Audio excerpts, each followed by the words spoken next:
people of planet Earth. Alright Mason, I think you can move on for that now. We all know how that begins. On that superb movie with Robin Williams. They're not Robbie Williams, that's Take That. That's a boy band in the UK. Move on. Right, I am out on another grey winter's day. It's the 20th of December. Merry Christmas, you filthy animals, in 4 days' time. I'm going back to Tom Barrington, literally in 2 minutes. He is somewhere through those woods and around a corner. We're going to go and find his workshop and him, because I've got one final bit to be adjusted on the T7. As I said, he's worked his Harry Potter Hogwarts magic and transformed this machine. But there's just one little job we've got to do because Mason's so short. And he's going to change that rear shock and do a couple of adjustments. So, without further ado, let's go and meet that wizard, shall we?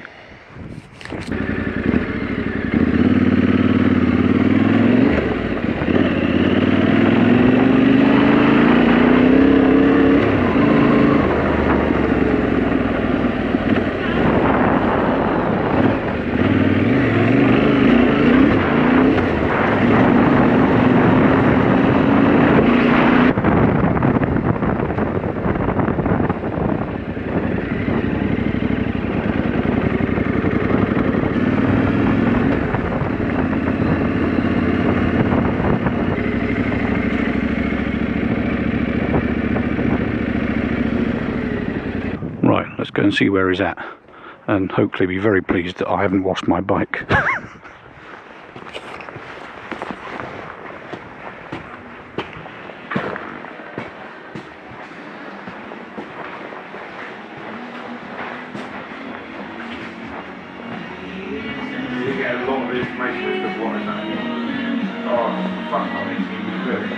Hello, how are you? Fantastic, you? Just yeah. Some lunch. Perfect timing. Yeah. How was ride up, buddy? Yes, you're going to love seeing my bike. I did wipe off the panels a tiny bit before we got here. That'll be right. Tom, introduce yourself. I'm Tom. There we go, that's Tom.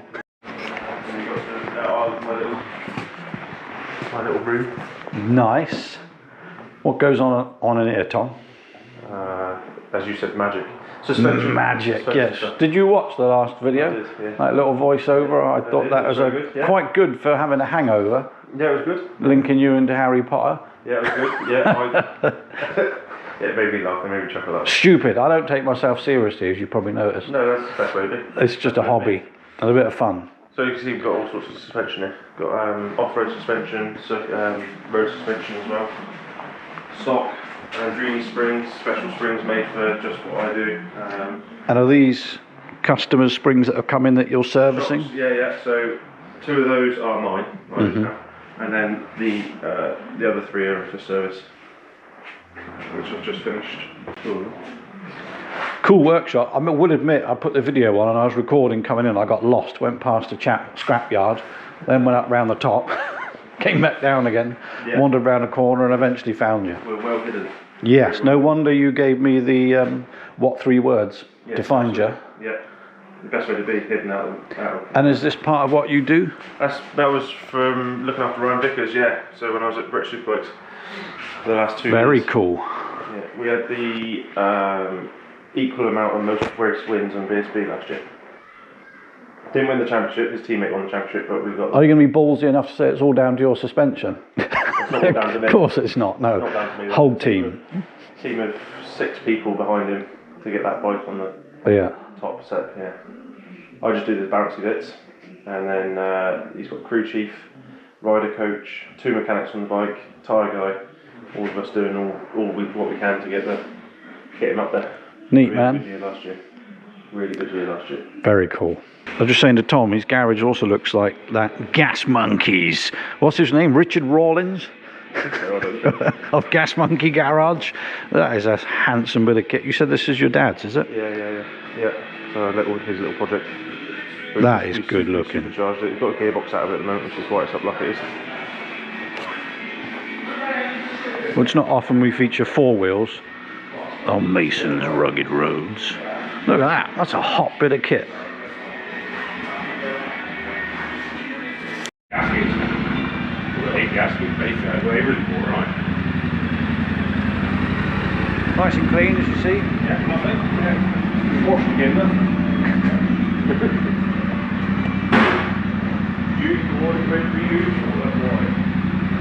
I forgot to mention, I don't know if I said in the last video, when the bike was here, having the full strip down and rebuild it, Tom brought it back and it was absolutely minty clean, all part of the service. Isn't that a nice touch? You don't often get that in places.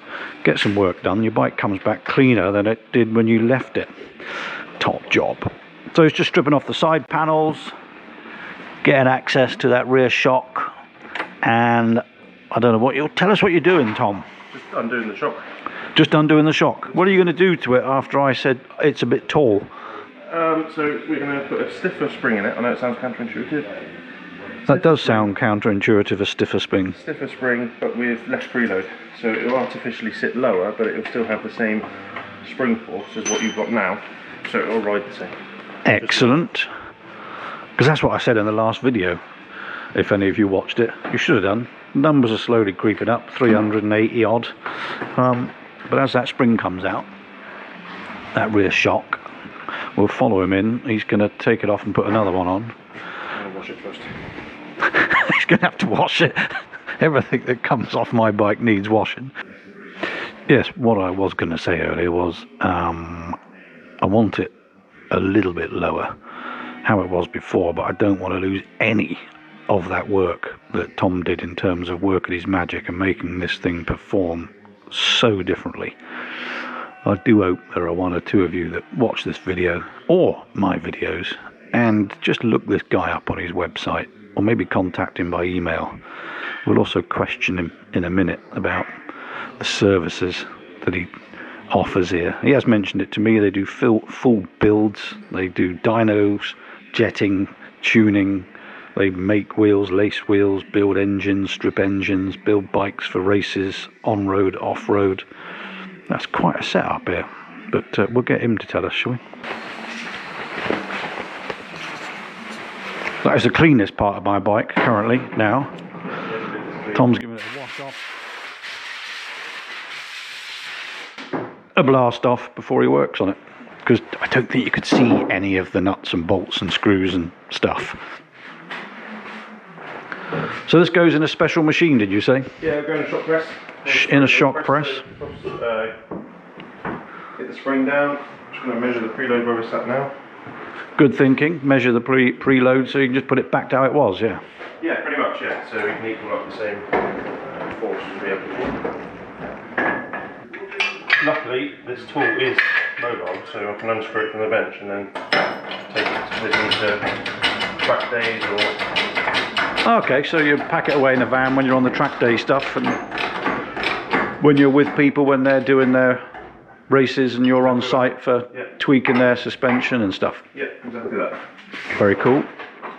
I'll take it all with me. It'll be a bit of an emotional mess if you didn't have one of those when it goes twang. Oh yes. That's a professional term, twang, out across the workshop. Sometimes they work, sometimes they don't. It depends really if you've got the right tools. Because if you haven't got the right spacers in here, and the mud is really aiding to gripping the shock. And one spring, one preload spacer, and one preload adjuster. Just like that, it's off. We'll edit the bit where Tom said he couldn't get it out because it was so full of mud still. Caked in there. Like that, yeah, that bit of mud. So I did say earlier, it's mildly embarrassing how dirty my bike is, but also slightly gratifying in terms of it being used what it was built for. That was pretty quick strip. Well, not me, but he is. I need one of them at home for me washing up. Yeah, you don't want to wash up with this stuff. No, I can smell it from here. Yeah.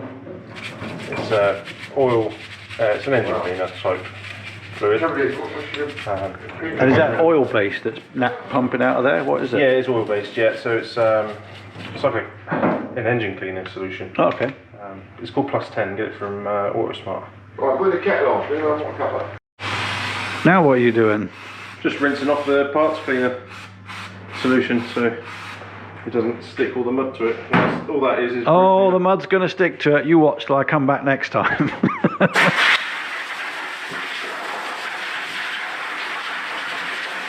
So it looks like that. Look at the difference in that.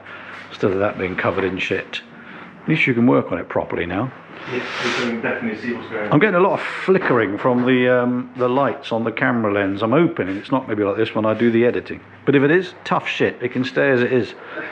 I'm not that professional. It's because we've got LED lights up here and they run at a high frequency, so I can see. Yeah, true. It probably just shows up on here, but actually it may not when the So you know when you watch video Top gets Gear, edited. If you watch Top Gear or any of those have got LED headlights and the LED lights flicker. They've got a pulse to them, yeah. Yeah, that's just because of the frequency of the LED light bulb. I remember on the Africa Twin where you had the front indicators just used to glow orange whenever that was being the recording front end of the bike. You would see them flashing or pulsing. Absolutely, yeah. So this was part of the original kit that I bought from you. We didn't put it on because you thought it was Let's give it a go perfectly good. Yeah. Let's give it a go first because a lot of the time it's rider preference on how the suspension's set. Yeah. And I'd rather go by rider lead than my original thoughts. Just because then the rider gets the most out of it. Yeah, it needs to settle in, and as I found, reported back to you, told you it's a bit tall for the short bloke, and you said come back, we'll just put the stiffer spring in. So you measured the original one, the old one, and now you're measuring this one. You said this one's a lot stronger, so stiffer, is that it? Stiffer, yeah. Even though you said it sounds counterintuitive, it's actually going to help lower it naturally so I can put the balls of my feet back on the floor. Yes, absolutely. You probably noticed in the other video, when I was taking off, it was like getting on a galloping horse. I had to swing my leg over once I was moving because it was too tall to sit on. Take two. Say that again, I didn't put the record button on. This is how much longer? 5mm longer, this spring. Yeah. It's the lightest spring that Ktech recommend for your bike. So it's 5mm longer, lighter, stronger. Yeah, so it's a stiffer spring. It should give you more support, better riding feeling, especially towards the end of the stroke. Interesting. Like Dan picked out when he rode it, 6'11" and 110 kilos, and he said he could really notice the difference in the suspension setup, particularly in the second part of the stroke as it comes back up. That was sat at 5mm preload. Yeah, on the shock, and then now that one's going to be sat at 0 applied preload, so that we have a similar feeling. Yeah. Because it's at 2 ratios stiffer than what this is. When I say ratios, this is 68 newtons per millimetre, and that's 75 newtons per millimetre. I told you it's from Hogwarts. So we'll do some maths on it, and I'll show you a bit of computer software where we can put the spring forces in, and we'll get a definitive number out of where we need to be. Very cool. What we're looking at? This is me working on some pre-planning for next year and redesigning some linkages, rear linkages for the team I'm going to be working for next year. Who's the team? Macadam Sport Bike, so it's not in the superbike class next year, it's going to be in the sport bike class. Yeah. I'm going because it's a pay rise. So excellent. I'll go there, and I enjoy it. I enjoy it more. It's much more challenging because you've got a lot less stuff you can change, if that makes sense. Yeah, yeah.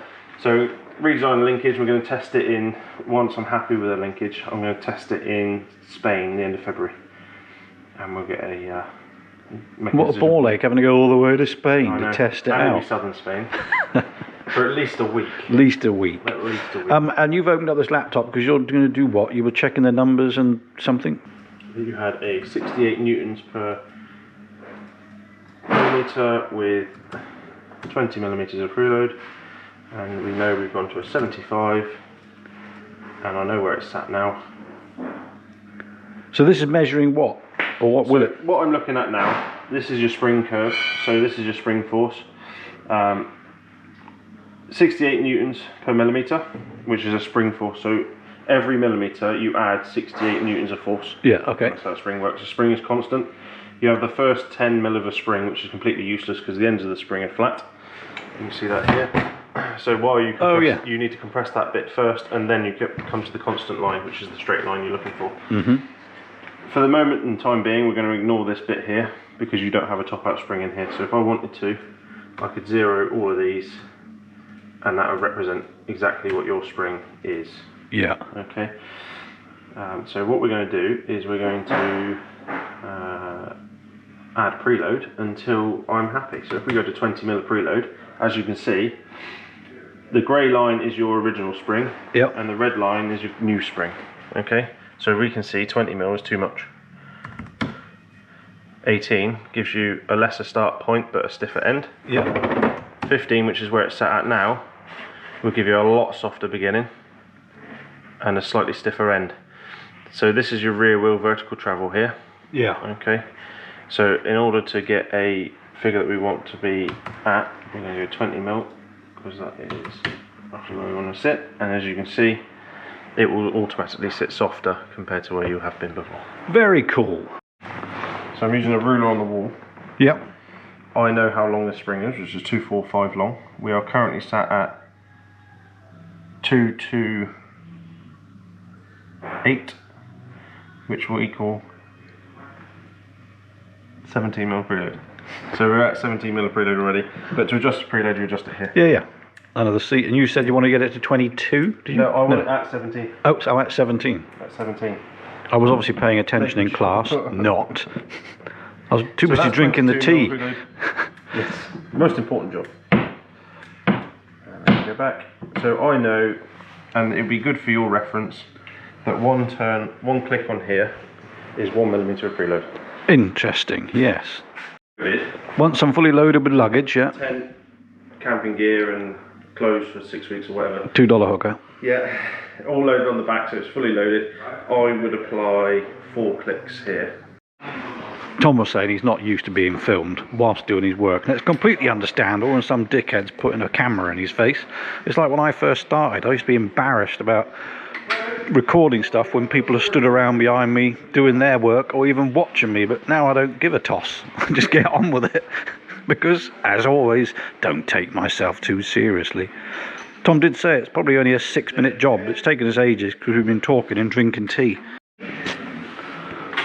Don't anyone mention it, but Tom's forgotten to put his gloves back on. At this point, I'll wash my hands after the job. I do apologise. Look at the state of it. Poor chap working on a filthy bastard like this.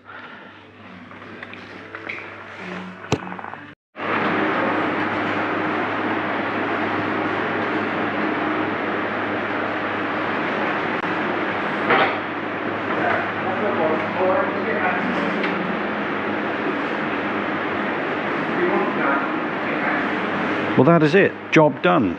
Spring swapped over. This should be a little bit lower than, well, back to how it was for me, being a short arse, but I'll still have the feel, the poise, the bounce, the balance of that magic that Tom worked last week. Fantastic. So Mason just swung a leg over, got on it, and it has improved it. It's a wee bit lower. There is a plan C that Tom has got, and that is to take the rear shock off again. We're not doing it today, but to take the rear shock off and put a spacer in, which will still give us all the performance we need, but just lower it a tiny bit more in the seat for Mason's short legs. So what we're going to do, or I'm going to do, is go away, ride it for a week. It is Christmas, so I'll definitely be going out again, ride it, and then probably come back and get that spacer put in to see where we go from there.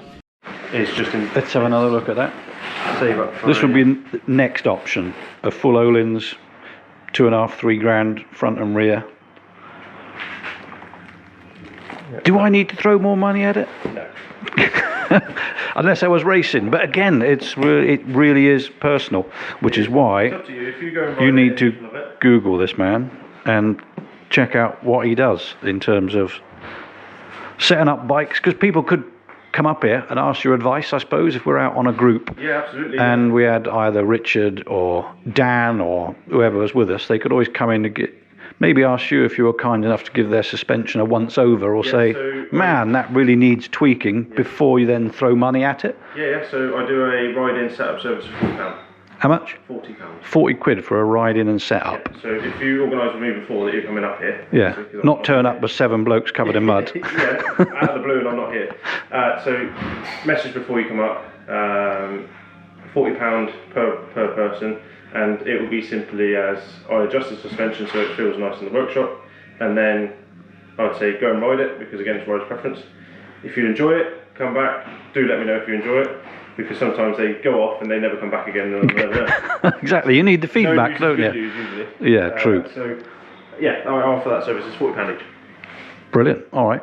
Well, I won't need to tell them because they'll be able to watch it on here. Right, the noise is about to start. I am going to cue the camera off. Tom, thank you very much. No problem. Good man. Cheers, gents. No problem.